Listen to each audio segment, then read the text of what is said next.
अस्सलाम वालेकुम। हेलो, वालेकुम सलाम। आवाज आ रही है सबको? Yes ji sir.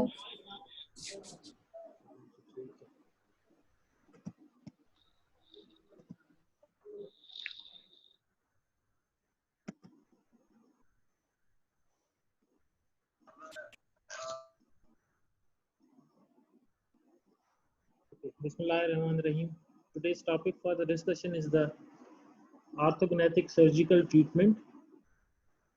Now in the start we discussed that in the orthodontics there are the three types of the treatment: the growth modification, the camouflage treatment, and the orthognathic surgery.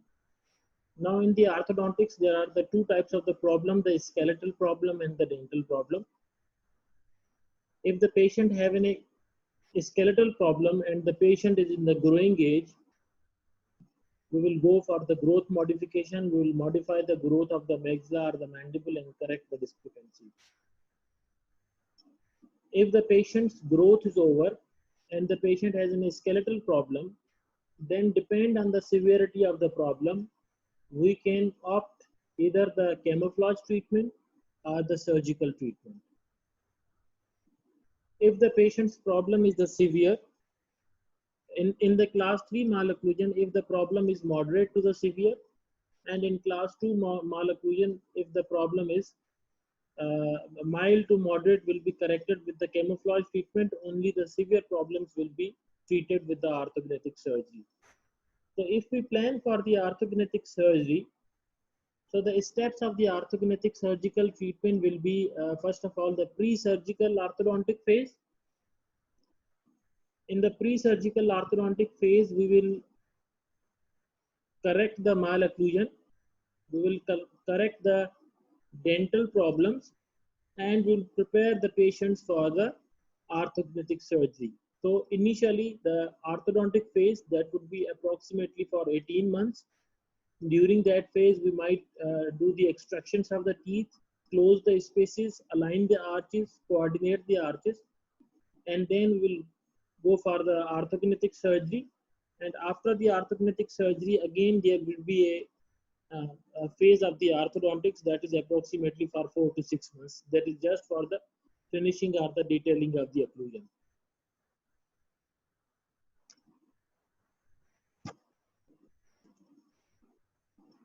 The surgical procedures are used to correct the severe dentofacial deformities and involve a repositioning of the jaws.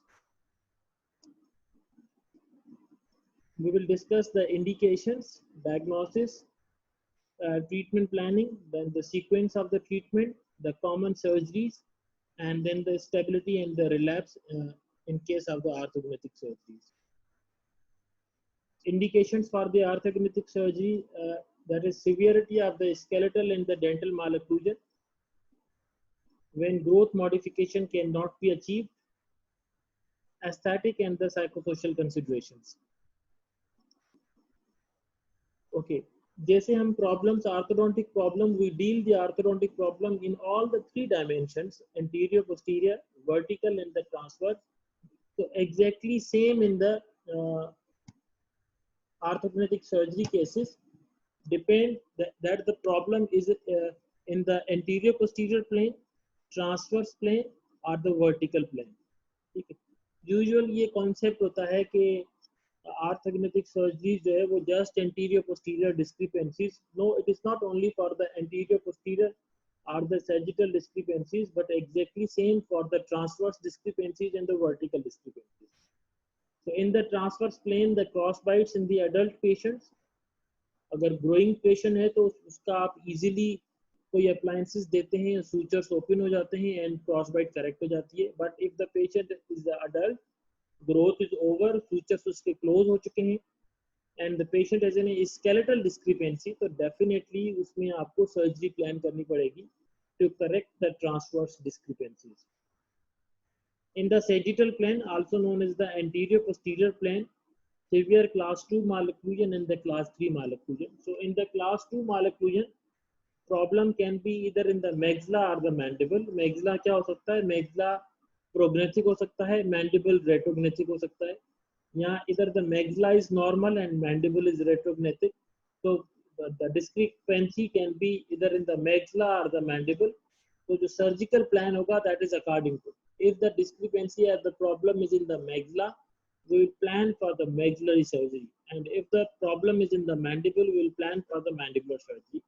And then the class 3 malocclusion. Class 3 malocclusion is the vice versa of the class 2. In the class 3 malocclusion, the mandible is prognathic, means वो normal से ज़्यादा होगा size में, and the maxilla is retrographic, that is smaller in the size. In the vertical plane, the open bite and the deep bite. So the open bite cases and the deep bite cases, depending on the severity, they also need the surgeries to correct in the adult patients. And the skeletal asymmetries, the facial asymmetries होती है, especially in the जो syndromic patients होते हैं, like the hemifacial microsomia, जिसमें mandible की एक तरफ growth ज़्यादा होती है, एक तरफ growth कम होती है, if there is any asymmetry, so they also need the orthognathic surgeries.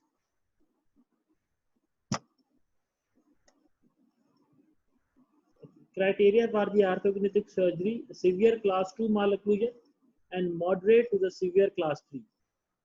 Last time हमने डिस्कस किया था कि जो क्लास 3 malocclusion होगा उसमें mild class 3 can be corrected with the camouflage, but moderate to the severe always require the orthognathic surgery. But in class 2 malocclusion, the mild to moderate we correct with the camouflage treatment, because camouflage treatment is more successful in class 2 malocclusion as compared to the class 3 malocclusion. So the severe class 2 and moderate to the severe class 3 malocclusion, vertical skeletal discrepancies, when there is a severe crowding plus the proclination of the teeth, extraction will just relieve the crowding, but sagittal correction not possible. So in sometime what happens, the patient has in a combined skeletal as well as the dental discrepancies.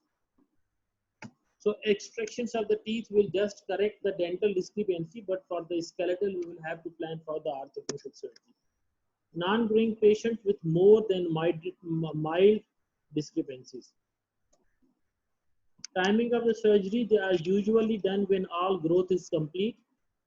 And how we will assess that the growth is complete, that will be assessed by the serial safe or the superimposition of the serial lateral safe. ये कैसे करेंगे? हम normally तो कहते हैं ना कि जी जो है वो growth complete हो जाती है in the age of 17 or 18 years. But sometimes क्या होता है कि exactly ये जरूरी नहीं होगा कि exactly 18 years में जो है वो growth complete हो जाए, but sometimes growth 17 में भी complete हो जाती है, sometimes जो है वो 18 प्लस भी ग्रोथ जो है वो मैंडिबल की ग्रोथ कंटिन्यूसली चल रही होती है मतलब। तो how we will before going for the surgery हम क्या करेंगे, we will assess के growth stop होनी चाहिए मतलब। and how we will assess that with the help of the serial SAF. suppose patient 17 years का है तो हम एक SAF ले लेंगे at the age of the 17 years, then after 6 months we will repeat the lateral SAF and then we will compare both SAF. if there are still changes in the SAF, अगर उसमें हमें लग रहा है कि mandible की growth अभी भी हो रही है, patient is still growing, so we will further wait for more 6 months. हम फिर एक और lateral SAF कराएंगे. We will compare that SAF with the जो previous SAF है उनके साथ. जहाँ difference खत्म हो जाए, जहाँ हमें लगे कि अब growth over हो गई है, now there is no difference in the SAF, then definitely we will plan for the surgery. Because if we perform the orthognathic surgery during the growing patient, तो अगर हम changes कर लेते हैं in the growing age, तो later on अगर growth continuously चल रही है तो वो जो occlusion है वो disturb हो जाएगी.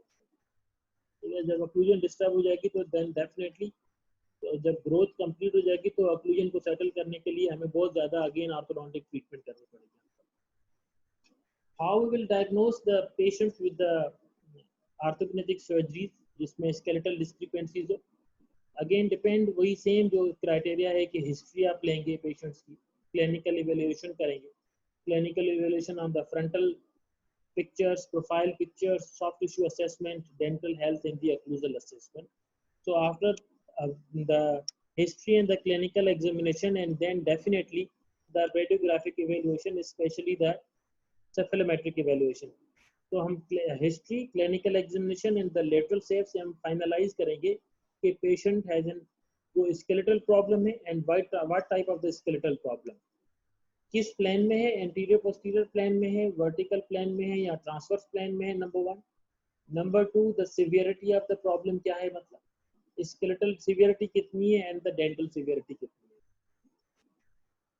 Okay, the sequence of the treatment क्या होता है in patients with the orthognathic surgery. So first of all the presurgical orthodontics, and in presurgical orthodontics first of all we will plan for the extractions. ना एक चीज हमने start के lectures में discuss की थी, natural camouflage. So what is the natural camouflage? Basically nature compensates the skeletal discrepancies by the dental movement. Now patients with the class 2 malocclusion और class 3 malocclusion, suppose patients class 3 malocclusion है जिसमें maxilla जो maxillary bone है वो रेट्रोग्नेथिक है, mandible prognathic है. तो how nature कंपनसेट्स, उसको कैसे करती है कि मैक्सिलरी टीथ प्रोक्लाइन होंगे और मैंडिबुलर टीथ रेट्रोक्लाइन होंगे. This is a normal presentation of the class 3. क्योंकि मैंडिबल प्रोग्नेथिक है और मैक्सिला जो है वो रेट्रोग्नेथिक है, उनमें डिस्क्रिपेंसी ज्यादा है. नेचर ने कंपनसेट किया बाय द डेंटल मूवमेंट के मैक्सिलरी टीथ प्रोक्लाइन हो जाएंगे और मैंडिबुलर टीथ रेट्रोक्लाइन हो जाएंगे. Suppose there is a discrepancy of 10 millimeter between the maxilla and the mandible.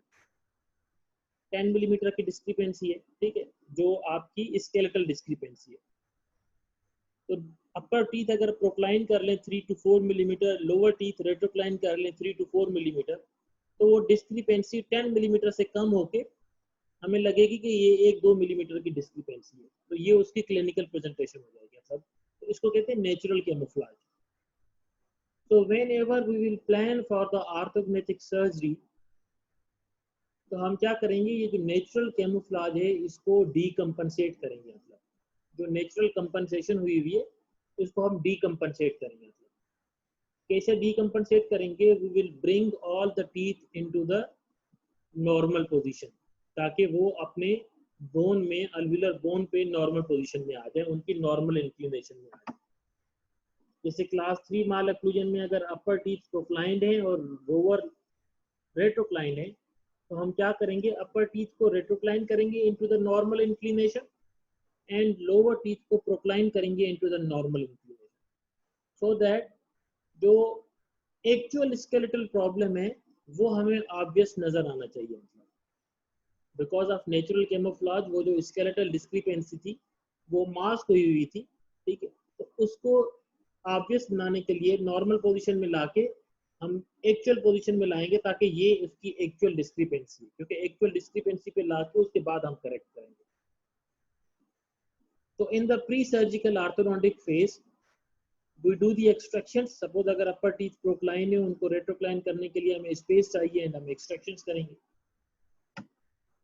So in the pre-surgical orthodontic phase जो मेन चीज होती है that is the extraction and the decompensation of the teeth. Then surgical phase होगा, during that the surgery will be performed. Then the post-surgical orthodontics में क्या होगा, there will be the finishing and the retention of the teeth. Objectives of the pre-surgical orthodontics क्या होते हैं? To level and align the arches and make them compatible. We will align and level the arches in such a position ताकि जब हम surgery perform करें तो after the surgery maxillary और mandibular teeth जो है वो आपस में प्रॉपर अक्लूजन में आ जाए। तो हम ये कैसे असेस करेंगे? जो अगर if the patient is class 2 mall occlusion, हमने उसमें अपर की भी अलाइनमेंट कर ली, लोअर की भी अलाइनमेंट कर ली, डीकम्पनसेशन भी कर ली, तो हम पेशेंट को कहेंगे कि मैंडिबल को एडवांस करे। पेशेंट मैंडिबल को एडवांस करेगा इन द नॉर्मल पोजीशन, तो हम देख सकते हैं कि उसकी एक्लूजन कहाँ पे आ रही है, टीथ प्रॉपर्ली इंटरडिजिटेट कर रहे हैं या नहीं कर रहे, आर्चेस कोऑर्डिनेट हो रही हैं या नहीं हो रही, कहीं क्रॉस बाइट तो डेवलप नहीं हो रही, कहीं प्रीमेच्योर कॉन्टैक्ट तो नहीं है। इन क्लास 3 माल अक्लूजन हम क्या करेंगे, we will take the impression, upper impression and the lower impression, उसके मॉडल्स बनाएंगे, उस मॉडल्स को हम कोऑर्डिनेट करके देखेंगे, तो ये हमें अंदाजा होगा, ताकि सर्जरी से पहले आर्चेस जो है वो उसमें आपस में प्रॉपर्ली कोऑर्डिनेट करनी चाहिए, उसमें प्रॉपर्ली कंफर्टेबल होंगी ताकि अक्लूजन आपके बाद में सेटल होगी। तो establish the anterior, posterior and the vertical position of the incisor, that is known as the decompensation. तो ये सबसे important चीज होती है during the pre-surgical orthodontic phase, that is the decompensation. हम किसको decompensate करते हैं? जो natural compensation होती है of the teeth, जो natural camouflage होता है उसको हम decompensate करेंगे, so that हम उस प्रॉब्लम जो है उसको उसके एक्चुअल जो पोजीशन है, जो एक्चुअल उसकी प्रॉब्लम है वो ऑब्वियस हो जाएगा, ताकि बाद में वो सर्जरी से ठीक हो। To place the teeth relative to their own supporting bone. अच्छा, now what happens in the presurgical orthodontic phase? Usually patients की ये कंप्लेन होती है, क्लास 3 का सपोज पेशेंट आया है, उसमें स्केलेटल डिस्क्रिपेंसी तो 10 मिलीमीटर है between maxilla and the mandible, but जो डेंटल डिस्क्रिपेंसी है दैट इज अप्रोक्सीमेटली 2-3 मिलीमीटर। हमने डीकम्पनसेशन करनी है, we will retrocline the upper teeth. जब अपर टीथ को रेट्रोक्लाइन करेंगे तो डेफिनेटली रिवर्स ओवरजेट बढ़ेगा, लोअर टीथ को प्रोक्लाइन करेंगे तो और रिवर्स ओवरजेट बढ़ जाएगा। तो ड्यूरिंग अर्ली जो आपका फेज होगा प्री सर्जिकल ऑर्थोडोंटिक का, जो इनिशियल 6-8 मंथ्स होंगे, तो पेशेंट समटाइम्स ये कंप्लेन करते हैं कि जी हम जो ट्रीटमेंट करा रहे हैं इस प्रॉब्लम को ठीक करने के लिए करा रहे हैं, जब से आपने ब्रेसेस लगाए ये डिस्क्रिपेंसी मुझे लग रहा है कि बढ़ रही है, मतलब।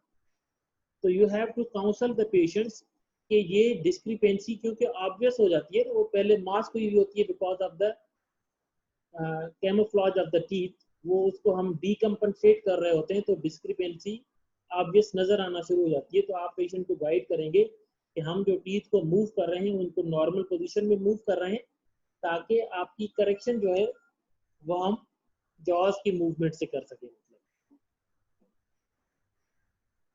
Correction of the anterior posterior relationship, if there is a sagittal discrepancy class 2 or class 3, maxillary advancement can be performed with the help of the Lefort 1 surgery. Retraction of the anterior maxillary segment. अच्छा, now in the orthodontic दो तरह की surgeries होती हैं, segmental and the non-segmental. Non-segmental क्या होती है कि आप maxilla as in a whole और mandible as a whole को move करते हैं in any direction. मैक्सिला की जो यूजुअली मूवमेंट होती है in the anterior posterior plane, that is by Le Fort 1 surgery. And Le Fort 1 surgery के जो कट्स होते हैं दे आर एग्जैक्टली सेम जो आप सर्जरी में लीफोर्ट 1 फ्रैक्चर पढ़ते हैं। आप पढ़ते हैं ना कि लीफोर्ट 1 फ्रैक्चर जो है वो यूजुअली अल्वियलस के ऊपर उसके कट होते हैं सारे, मतलब। तो लीफोर्ट 1 सर्जरी यही होती है कि आप मैग्जिला में लीफोर्ड 1 के जो फ्रैक्चर्स के कट होते हैं एग्जैक्टली सेम वही कट लगा के मैग्जिला को मूव करते हैं। एंड मैंडिबल में क्या होता है, bilateral BSSO, bilateral sagittal split osteotomy, ये होती है non segmental surgery. Segmental surgery क्या होती है, ए सिंगल पीस या कोई सिंगल सेगमेंट ऑफ मैग्जिला या मैंडिबल को मूव करते हैं।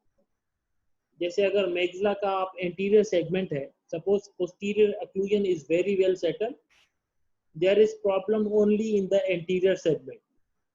सपोज प्री मैग्जिला जो है वो एंटीरियरली प्लेस्ड है, पोस्टीरियर अक्लूजन सेटल है, मैंडिबल अपनी जगह पे नॉर्मल है, there then increased over there, तो उसमें हम क्या कर सकते हैं, सेगमेंटल सर्जरी परफॉर्म कर सकते हैं।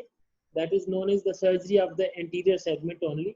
उसको वासमन टेक्निक या वंडरर टेक्निक कहा जाता है। उसमें क्या करते हैं कि यूजुअली प्री मोलर की एक्सट्रैक्शंस करके एंटीरियर सेगमेंट को कट लगा के, जैसे अगर यहाँ पे जो दिखाया गया, यहाँ पे जो दिखाया गया कि एंटीरियर सेगमेंट को यहाँ पे प्री मोलर की एक्सट्रैक्शन करके एंटीरियर सेगमेंट को मूव किया posterior. Mandibular advancement in class 2 malocclusion, mandibular setback in class 3 malocclusion are the double jaw surgery depending on the severity. In vertical plane, if the vertical growth of the maxilla is more, we can plan for the maxillary impaction, and if the vertical growth of the maxilla is deficient, we can plan for the maxillary downgraft. Mandibular ramus surgery, ramus की height को increase भी कर सकते हैं और decrease भी कर सकते हैं, डिपेंडिंग के रिक्वायरमेंट क्या है। मतलब correction in the transverse plane, that is surgically assisted maxillary expansion. जैसे मैंने कहा ना कि इफ द पेशेंट अगर ग्रोइंग एज में है, उसके सूचर्स अभी तक प्रॉपरली क्लोज नहीं हुए, तो we can perform the expansion. Sutures को हम ओपन करेंगे विद एनी अप्लायंसेस और उसकी ट्रांसवर्स डिस्क्रिपेंसी करेक्ट हो जाएगी। But if the patient is adult, उसके सूचर्स क्लोज हो चुके हैं and we have to correct the transverse discrepancy, definitely we will have to perform the orthognathic surgery. तो वो मैक्सिला के लिए क्या करेंगे, surgically assisted maxillary expansion, means maxillary expander एक लगाएंगे और उसमें मैक्सिला में सर्जिकली कट लगाएंगे on the sutures, and then surgically assisted mandibular expansion. Mandibular expansion जो है वो कम परफॉर्म की जाती है as compare to the maxilla. Maxillary surgery जो है वो ज्यादा कॉमनली परफॉर्म की जाती है as compare to the mandible. Asymmetries हैं, if there are the asymmetries, in the asymmetries depend करता है कि फेशियल एसिमेट्री सपोज है, mandible is deviated on the one side, we will perform the mandibular surgery, वही BSSO करेंगे, bilateral sagittal split osteotomy। अगर हमने mandible को derotate करना है, so on one side we will advance the mandible, on the other side we will set back the mandible। अगर suppose करें कि हमने ये कट लगा दिया BSSO का, यहाँ पे भी कट लगाया है और ये कट लगाया है, अगर हमने mandible को जो है वो राइट साइड पे मूव करना है, तो हम क्या करेंगे, यहाँ पे सेटबैक होगा, यहाँ पे एडवांसमेंट होगा। तो एसिमेट्री सर्जरीज में क्या होता है, एसिमेट्रीज फेसेस में एसिमेट्री सर्जरीज परफॉर्म की जाएंगी कि मैंडिबल एक तरफ जो है वो एडवांस होगा, दूसरी तरफ सेटबैक होगा, exactly same in the maxilla. Now the dentoalveolar surgeries या जिसे सेगमेंटल सर्जरीज कहते हैं, that is surgery of the upper anterior सब apical osteotomy, lower anterior subapical osteotomy, mandibular body osteotomy or the posterior dento-alveolar osteotomy। anterior subapical osteotomy क्या होता है, देखें ये है कि anterior subapical osteotomy मींस जो आपका anterior teeth है उसके एपेक्स के नीचे हम कट लगाए जाते हैं, दैट इज subapical osteotomy। ठीक है, तो वो anterior subapical osteotomy, सपोज करें कि एंटीरियर में अगर ओपन बाइट हो, ठीक है, तो हम पोस्टीरियर अक्लूजन सेटल है, तो एंटीरियर सब एपिकल ऑस्टियोटमी जो कट लगा के एंटीरियर सेगमेंट में उसको हम डाउन कर देंगे तो ओपन बाइट क्लोज हो जाएगी। अगर सपोज करें डीप बाइट है, तो डीप बाइट अगेन कट लगा के हम उसको इम्पैक्ट करेंगे, अपर डायरेक्शन में मूव करेंगे तो उसकी डीप बाइट ठीक हो जाएगी। ठीक है, suppose there is an anterior open bite, लेकिन वो हमने करेक्ट करनी है बाय द पोस्टीरियर इम्पैक्शन, तो पोस्टीरियर सब एपिकल ऑस्टियोटमी कर सकते हैं। हम क्या करेंगे, जब पोस्टीरियर टीथ है उसमें हमने यहाँ पे सब एपिकली कट लगाएंगे, पोस्टीरियर टीथ को इम्पैक्ट करेंगे। जब हम इसको ऊपर इम्पैक्ट करेंगे तो ये आपकी ओपन बाइट क्लोज हो जाएगी। तो दैट इज द सब एपिकल ऑस्टियोटमी के अपर एंटीरियर है, लोअर एंटीरियर है, फिर मैंडिबुलर बॉडी ऑस्टियोटमी है, posterior dentoalveolar osteotomy. This is the Le Fort 1 surgery, जो लीफोर्ड 1 कट आप यूजुअली लगाते हैं। मैंडिबल मैक्सिला एडवांस करना है या सेट, जैसे ये क्लास 3 दिखाया गया है, लीफोर्ड 1 ऑस्टियोटमी का कट लगा के मैक्सिला को एडवांस किया and achieve the class 1। Sagittal split osteotomy, जो बायलैटरल सैजिटल स्प्लिट ऑस्टियोटमी करते हैं मैंडिबल को एडवांस करने के लिए या सेटबैक करने के लिए। सेगमेंटल सर्जरीज में जो मोस्ट कॉमनली होती है that is the Wassmund technique, जो अपर एंटीरियर सेगमेंट में लगाई जाता है। उसमें क्या करते हैं, यूजुअली प्रीमोलर की एक्सट्रैक्शन होती है, प्रीमोलर की एक्सट्रैक्शन करके एंटीरियर सेगमेंट को उसी डायरेक्शन में मूव करते हैं। वंडरा टेक्निक जो है, it is basically the modification of the Wassmund technique. ये उसकी मॉडिफिकेशन है। ये जब आप सर्जरीज में आपको ये पढ़ाएंगे ऑर्थोगोनोमेट्रिक सर्जरी और उसके कट्स क्या होते हैं, उसको आप डिटेल्स में पढ़ाएंगे कि इसके कट्स में क्या फर्क होता है। वंडरा टेक्निक में मोस्टली जो आपका कट होता है ज्यादा ऑन द पैलेटल साइड होता है, ठीक है, और जो आपका, और इसमें वंडर टेक्निक में कट कम होता है as compare to the Wassmund technique. This is posterior सब apical osteotomy to impact the posterior teeth and correct the anterior open bite. Midline osteotomy, अगर हमने सपोज करें कि मैंडिबल जो है वो उसको क्लोज करना है, मतलब तो उसमें ये है कि एक सिंगल इंसाइजर जो है उसकी एक्सट्रैक्शन की और वहाँ पे बोन को कट करके डेफिनेटली ये आपस में यहाँ पे प्लेटिंग हो जाएगी, तो आपका जो एंटीरियर सेगमेंट है वो नैरो हो जाएगा। और अगर हमने मैंडिबल को वाइड करना हो, मतलब ठीक है ना, तो हम उसमें डेफिनेटली ये कट लगा के उसको वाइड भी कर सकते हैं। जब ये कट लगाएंगे तो ये आपस में मैंडिबल स्लाइड करेगा and we can widen the intermaxillary width in the mandibular width in the mandible. This is the anterior सब एपिकल ऑस्टियोटमी जो मैंडिबल की है। अगर सपोज करेंगे लोअर टीथ जो है एंटीरियर ओपन बाइट है, मैक्सिला नॉर्मल है, posterior occlusion is normal and सिर्फ और सिर्फ there is an problem in the lower anterior segment, तो हम क्या कर सकते हैं कि ये कट लगा के इसको मूव करेंगे and we will achieve the normal occlusion. Total सब apical osteotomy, one type of malocclusion, that is class 2 division 2 malocclusion. Now what happens in the class 2 division 2 malocclusion? Molars are in class 2, incisors are in class 2 division 2, जिसमें incisors retroclined होते हैं और आपके laterals उसके ऊपर overlap कर रहे होते हैं। इस पेशेंट्स में क्या होता है, नॉर्मली जो आपका चिन होती है वो काफी प्रोमिनेंट होती है। In patients with class 2 division 2 malocclusion chin is prominent होती है। तो इसमें यूजुअली क्या करते हैं कि अपर टीथ को अलाइन करते हैं and then we have to correct the lower jaw by moving the lower teeth forward. अब ये दो तरीके हो सकते हैं, एक तो ये है कि हम BSSO एडवांसमेंट करें and we bring the mandible forward to achieve the normal occlusion. लेकिन उसमें प्रॉब्लम क्या होगा कि पेशेंट की जो चिन है दैट इज ऑलरेडी प्रोमिनेंट, वो काफी स्ट्रांग है, प्रोमिनेंट है। या तो हम BSSO एडवांसमेंट करें साथ साथ में चिन की रिडक्शन भी करें तो हम ये परफॉर्म कर सकते हैं। अगर हमने चिन की रिडक्शन नहीं करनी then we have an option of total सब एपिकल ऑस्टियोटमी। तो क्या करते हैं कि वो टीथ, जितने भी टीथ होते हैं from second molar to the second molar या थर्ड मोलर, उसके सब एपिकली कट लगा के पूरे जो आपका अल्विलस होता है उसको एडवांस करेंगे। जब उसको एडवांस करेंगे तो डेफिनेटली चिन की पोजीशन भी उसके साथ नॉर्मल हो जाती है and we achieve the normal occlusion.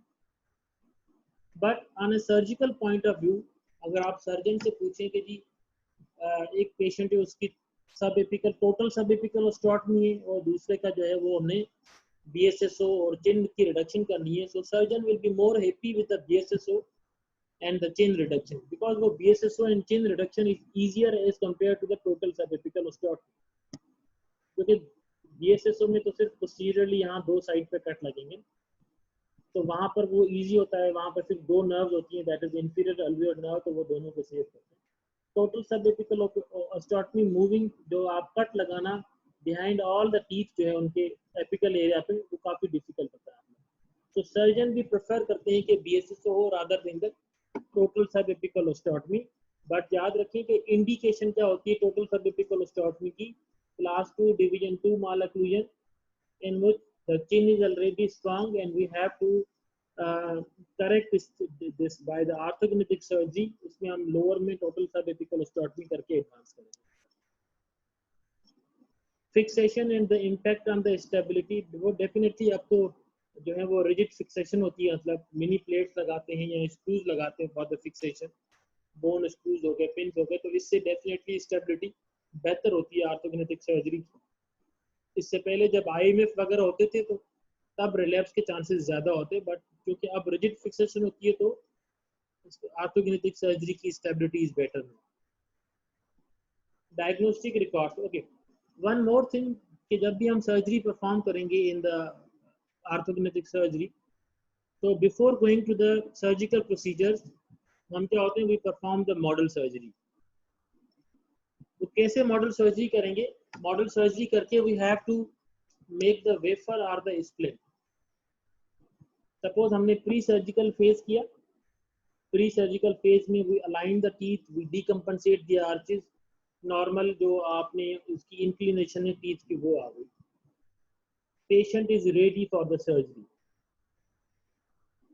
अगर अब आप क्या है कि पेशेंट्स को सर्जरी में भेजेंगे तो before sending the patients to the surgical department you will have to make the wafers or the occlusal splint।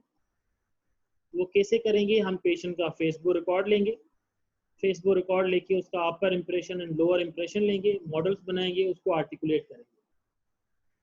Okay, what ever the type of surgery is, suppose आपने सिंगल जॉ सर्जरी करनी है या double jaw surgery करनी है, हम accordingly जिस तरह surgeon वहाँ पे सर्जरी करेगा, सपोज अगर सर्जन पहले मैग्जिला की सर्जरी करेगा तो हम क्या करेंगे, पहले मैग्जिला को कट लगाएंगे ऑन द मॉडल्स, मैग्जिला को कट लगा के जिस पोजीशन में भी हमने अक्लूजन सेटल करनी होगी वहां पे अक्लूजन सेट करेंगे and we will make a wafer with the help of acrylic. तो हम एक्रेलिक के साथ अक्लूजल स्प्लिंट बना देंगे। ये अक्लूजल स्प्लिंट या वेफर क्यों बनाते हैं? Just to provide the guidance to the surgeon के मैग्जिला की मूवमेंट कितनी होगी। क्योंकि अगर आप उसको सिंपल ये बता देंगे कि जी 5 मिलीमीटर है या 6 मिलीमीटर है, तो during the surgery there are the chances कि अक्लूजन कहीं डिस्टर्ब हो जाए। तो इसमें बिफोर द सर्जरी हम मॉडल सर्जरी परफॉर्म करेंगे, we will fabricate the occlusal splint और the wafer on the model. So during the surgery जब मैग्जिला को कट लगाया तो वो जो अक्लूजल वेफर होगा, स्प्लिंट होगा, सर्जन क्या करेगा, वो स्प्लिंट टीथ पे रखेगा, दूसरी आर्च को अक्लूड करेगा और वहीं पे प्लेटिंग हो जाएगी प्रॉपर्ली। फिर अगर मैंडिबल की सर्जरी है तो दूसरे फेज में मैंडिबल की सर्जरी होगी, मैंडिबल की एडवांसमेंट करनी है या सेटबैक करनी है, वो सेटबैक करके या एडवांसमेंट करके अगेन दूसरा स्प्लिंट होगा, वो हम लगाएंगे, वो लगा के एंड हम अगेन वो प्लेटिंग उसकी हो जाएगी। But because without the wafer और the splint there are chances कि, क्योंकि अगर 1 मिलीमीटर एक तरफ मैंडिबल की एडवांसमेंट ज़्यादा हो जाए और एक तरफ 1 मिलीमीटर की एडवांसमेंट कम हो जाए, that might lead to the facial asymmetry, that might lead to the occlusal disturbance। so surgeon के लिए ये काफ़ी हेल्पफुल होता है कि बिफोर द सर्जरी आप स्प्लिंट बनाएं, और जितना स्प्लिंट आप फाइन बनाएंगे, जितना स्प्लिंट आपका एक्यूरेट होगा, उतनी जो आपका सर्जरी है वो सक्सेसफुल होगी। तो the surgical splint is very much important before the orthognathic surgery। Okay, removal of the third molars 6 months before the mandibular osteotomy। और अगर मैग्जिलरी सर्जरी करनी है तो उसमें है कि मैग्जिलरी जो थर्ड मोलर हैं वो हम निकालते हैं 1 ईयर बिफोर द सर्जरी। ये जो थर्ड मोलर्स की एक्सट्रैक्शंस होती हैं बिफोर द सर्जरी, वो इसलिए होती है कि सपोज अगर मैंडिबुलर थर्ड मोलर जो 6 मंथ्स पहले से निकालते हैं ताकि टूथ की एक्सट्रैक्शन हो जाए, वहां पर बोन प्रॉपर जो है वो कंसोलिडेट हो जाए। अगर हम at the time of surgery cut लगाएं और एक्सट्रैक्शन कर लें तो पहले वहाँ कट लगाया होता है बोन वहाँ पोस्टीरियर पोर्शन में, क्योंकि जो आपका बक्कल सेगमेंट होता है वो सेपरेट होगा और लिंगुअल जो आपका कॉर्टिकल प्लेट है वो सेपरेट होती है, तो देयर आर चांसेस कि वो उसमें कहीं ब्रेकेज आ जाए और प्लेटिंग में डिफिकल्टी हो। तो दैट इज द रीजन कि जो थर्ड मोलर है उसकी extraction in the mandible 6 months before the surgery and जो मैक्सिला है उसमें 1 year before the surgery. Manipulate the models mounted in an articulator to check for interferences in the occlusion. मैंने कहा ना coordination of the arches, कि हम assess करेंगे before the surgeries कि arches coordinate कर रही हैं या नहीं कर रही। क्लास 2 माल occlusion में तो हम पेशेंट का मैंडिबल को एडवांस कराएंगे, पेशेंट को कहेंगे कि मैंडिबल को आगे लेके आए, अक्लूड करे तो हमें पता चल जाएगा। क्लास 3 माल occlusion में we will fabricate the models बना के उससे हम assess करेंगे। Splint fabrication is also important. Depend के single jaw surgery है या double jaw surgery है। In a single jaw surgery only a single wafer will be fabricated. Double jaw surgery 2 splint बनेंगे उसमें। Post surgical orthodontic क्या होगा कि 1 week में we will check the occlusion, splint and the appliances. जो final splint होगा वो patient में लगा हुआ होगा, we will remove that splint after some time. 4 to 6 weeks reinitiate the orthodontic treatment, remove the splint, change to light wires and the light vertical elastics. Treatment usually completed in 4 to 12 months. Average is 6 months. So the pre-surgical orthodontic phase is the 18 months and the post-surgical orthodontic phase is the 6 months. तो जो total ऑर्थोग्नेटिक surgical जो phase होता है that is approximately 2.5 to 3 years, ठीक है, क्योंकि तकरीबन 2 से 2.5 साल का ऑर्थोडोंटिक फेज होता है और ये तकरीबन 2 to 3 months जो है वो सर्जिकल फेज होगा, उसमें सर्जरी होगी, पेशेंट में स्प्लिंट रहेगा, फिर 4 to 6 weeks के बाद again we will start the orthodontic treatment. Relapse and the stability. Rigid fixation has improved the stability. Stability is mostly influenced by the pattern of rotation of the mandible as it is advanced. Advancement of maxilla and our mandible will stretch soft tissues that is promoting to the relapse. The more advancement needed, the greater the probability for the relapse. Last time जो हम cleft lip and palate पढ़ रहे थे तो उसमें हमने एक चीज मैंने बताई थी कि suppose if the discrepancy is 4 to 5 millimeter, so we can correct that discrepancy with a single jaw movement. If the discrepancy is 8 to 10 millimeter या उससे ज्यादा है तो हम डबल जॉ सर्जरी करेंगे। अगर डिस्क्रिपेंसी उससे और ज्यादा है, मतलब हमने मैक्सिला मैंडिबल की मूवमेंट करानी है 10 मिलीमीटर 15 मिलीमीटर, तो फिर उसमें क्या होगा कि अगर हम सिंगल जॉ में इतनी मूवमेंट करेंगे तो डेफिनेटली जो हम बोन को मूव करेंगे तो सॉफ्ट टिश्यू भी स्ट्रेच होंगे अपना, और सॉफ्ट टिश्यू स्ट्रेच जितना ज्यादा होगा उतना वो soft tissue again pressure apply करेगा on the bone and relapse के चांसेस बढ़ेंगे। और इसी वजह से जहाँ पे ज्यादा नीड होती है मूवमेंट की, we plan for the distraction osteogenesis. So the stability and the relapse in the orthognathic surgery is dependent on the 2 factors. Number 1 कि टाइप ऑफ सर्जरी क्या परफॉर्म कर रहे हैं, टाइप ऑफ मूवमेंट कौन सी perform कर रहे हैं। अगर सपोज करें मैक्सिला की हम इम्पैक्ट करेंगे, मैक्सिला को इम्पैक्ट जो करते हैं that is more successful as compare to the maxillary downgraft. अगर मैक्सिला को आप वाइडन कर रहे हैं, नैरो मैक्सिला है उसको वाइड करेंगे, या अगर वाइड मैक्सिला है उसको नैरो करेंगे, तो अगर नैरो करेंगे तो that is more successful as compare to the wide, क्योंकि सॉफ्ट टिश्यू का जो प्रेशर है वो चेंज होता है। So the stability and the relapse depend on number 1 कि आप टाइप ऑफ सर्जरी क्या है और जॉ की मूवमेंट कौन सी हो रही है, नंबर 1। नंबर 2 कि आपने टाइप ऑफ फिक्सेशन उसमें क्या दिया है। So this is in a hierarchy of stability in the surgical patients कि वेरी स्टेबल सर्जरीज कौन सी होती है। मैक्सिला आप अगर मैक्सिला को हमने इम्पैक्ट करना है, मैंडिबल फॉरवर्ड, एंड अगर चिन की आप मूवमेंट करें, जीनियोप्लास्टी करें in any direction, they are very stable surgeries. उसके बाद नंबर 2 पे जो आते हैं maxilla forward and maxillary asymmetry जो है, that are stable surgeries. Stable surgeries with the rigid fixation, they are maxilla up means maxillary impaction plus mandibular forward अगर move करें.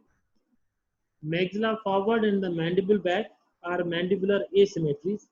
They are stable but with the rigid fixation. उसमें आपको अगर suppose करें normally हम एक plate use करते हैं फॉर द फिक्सेशन, तो इस तरह की कंडीशन में हमें 2 प्लेट्स देनी पड़ेंगी ताकि उसकी स्टेबिलिटी ज्यादा रहे. जो प्रॉब्लमेटिक सर्जरी होती है वो मैक्सिला को डाउन ग्राफ्ट करें या मैंडिबल को बैक करें. सिंगल जॉ सर्जरी अगर मैंडिबल बैक करें तो अगेन उसके, क्योंकि मैंडिबल जब आप बैक करते हैं तो जो पोस्टीरियर सॉफ्ट टिश्यूज होते हैं उनका सारा प्रेशर होता है नंबर 1. नंबर 2 दूसरा टंग का प्रेशर होता है ऑन द मैंडिबल, उसकी वजह से उसमें रिलैप्स के चांसेस ज्यादा होते हैं. मतलब so whenever we plan the orthognathic surgery, हम ये भी असेस करेंगे कि हम कौन सी सर्जरी करा रहे हैं, what type of the soft, जो आपकी मूवमेंट होगी जॉ की वो मूवमेंट क्या होगी, और उससे सॉफ्ट टिश्यू पे प्रेशर कितना पड़ेगा. तो according to that we plan the surgeries. ये डिस्ट्रैक्शन ऑस्टियोजेनेसिस का हमने लास्ट टाइम डिस्कस किया था. मतलब तो इन द आर्थोगोनेटिक सर्जरी जो इम्पोर्टेंट चीजें हैं डिस्कस, एक तो ये है कि उसकी इंडिकेशंस क्या होती है number 1. Number 2 is the orthognathic treatment. Number 3 decompensation क्या होता है, नेचुरल कैमोफ्लेज क्या होगा, what is the role of the surgical. इसमें बेटा कोई क्वेश्चन पूछना हो तो पूछना.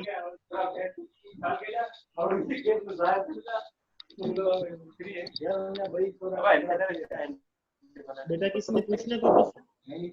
सर जी सर आपने कहा ना कि हम जो है ना एंटीरियर ओपन बाइट के लिए पोस्टीरियर सब एपिकल ऑस्टियोटॉमी करती है सर. जी बेटा. जो जिससे मैक्सिलरी जो है ना वो टीथ इम्पैक्टेड हो जाते हैं जी. सर. तो फिर मतलब मैक्सिलरी टीथ तो वो नॉर्मल ऑक्लूजन पे से तो नीचे चले जाते हैं ना सर. तो फिर इसके लिए हम क्या करेंगे सर? नहीं बेटा ऐसे नहीं होता ना. नॉर्मल से वो होगा ये कि जो ओपन बाइट है ना, हम असेस करेंगे कि ओपन बाइट को ठीक करने के 2 तरीके होते हैं.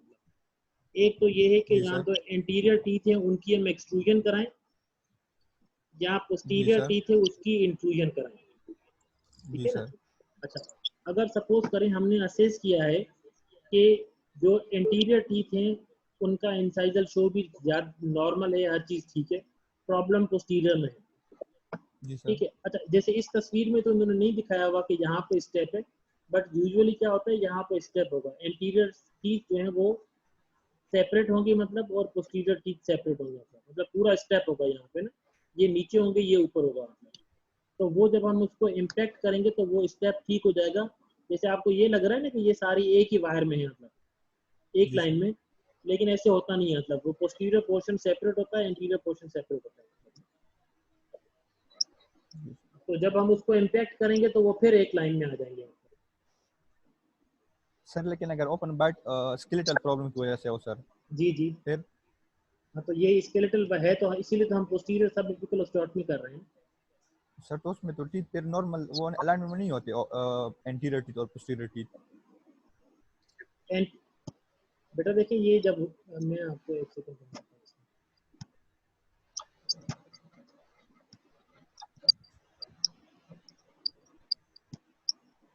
अच्छा, अब क्या होता है कि देखें ओपन बाइट, जब एंटीरियर ओपन बाइट है ना, ठीक है. जी सर. अब एंटीरियर ओपन बाइट को क्लोज करने के मैंने कहा 2 तरीके. एक तो ये है कि यहाँ तो हम इस इंसाइजर्स को नीचे करें, यस सर, तब भी क्लोज हो एक्सट्रूजन जाएगी. करवाए. अच्छा, अब सपोज करें कि हमने ये किया है कि हमने जो ओपन बाइट क्लोज करनी है वो पोस्टीरियर को इंक्लूड करेंगे. यहाँ पे ओपन बाइट है, पोस्टीरियर टीथ यहाँ पे एक्लूड कर रहे हैं. ठीक है.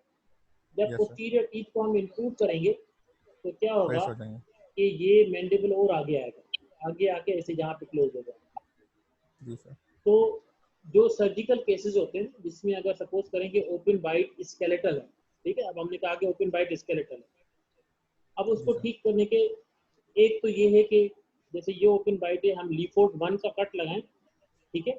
जी सर. लीफोर्ड 1 का कट लगा के और मैक्सिला को हम ऐसे मूव करें. जी सर. तो एंटीरियर देखें अपनी जगह पे नॉर्मल रहे, और पोस्टीरियर ऐसे इम्पैक्ट हो गया ना। जब पोस्टीरियर इम्पैक्ट होगा तो लोअर टीथ जो है उसको अक्लूड करने के लिए और आगे ऊपर जाएंगे ना, ऊपर जाएंगे तो वो ओपन बाइट क्लोज हो जाएगी। सपोज करें हम चाहते हैं कि हम लीफोर्ड 1 इसका ना करें, हम सिर्फ और सिर्फ सब एपिकल ऑस्टियोटमी करें। अगर सपोज करें कि ये एंटीरियर पोर्शन है और ये पोस्टीरियर पोर्शन है, इसमें इतना स्टेप है, तो हम क्या करेंगे, पोस्टीरियर पोर्शन पे कट लगा के इसको ऊपर करेंगे और ये दोनों बराबर हो जाएंगे। फिर आपकी जो आर्च है वो भी लेवल पे आ जाएगी और पोस्टीरियर टीथ अंदर चले जाएंगे। पोस्टीरियर पूरा जो बोनी सेगमेंट होगा वो अंदर मूव करेगा, उसकी वजह से टीथ अपने नॉर्मल पोजीशन में आएंगे और आपका ओपन बाइट है वो क्लोज हो जाएगा। सर टीएमजे पे इसका कोई इफेक्ट होगा सर? ये सब एपिकल ऑस्टियोटमी का? जी सर। बिल्कुल भी नहीं, टीएमजे पे इसका कोई इफेक्ट नहीं होगा।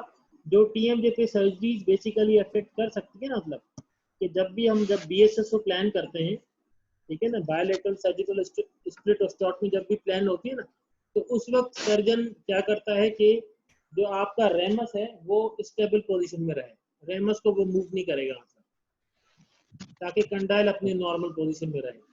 सिर्फ जो बॉडी ऑफ द मैंडिबल है उसको वो मूव करेगा, क्योंकि अगर रेमस की पोजीशन में चेंज आएगा तो डेफिनेटली वो अफेक्ट करेगा टीएमजे को, तो वो फिर वहां पे डिस्टर्बेंस होगी।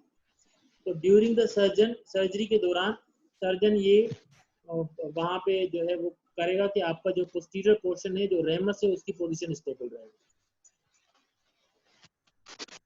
Okay sir, thank you. ठीक है बेटा, चलिए जी, thank you very much. Okay sir, okay, advance Eid मुबारक। एडवांस ईद मुबारक सबको। Thank you.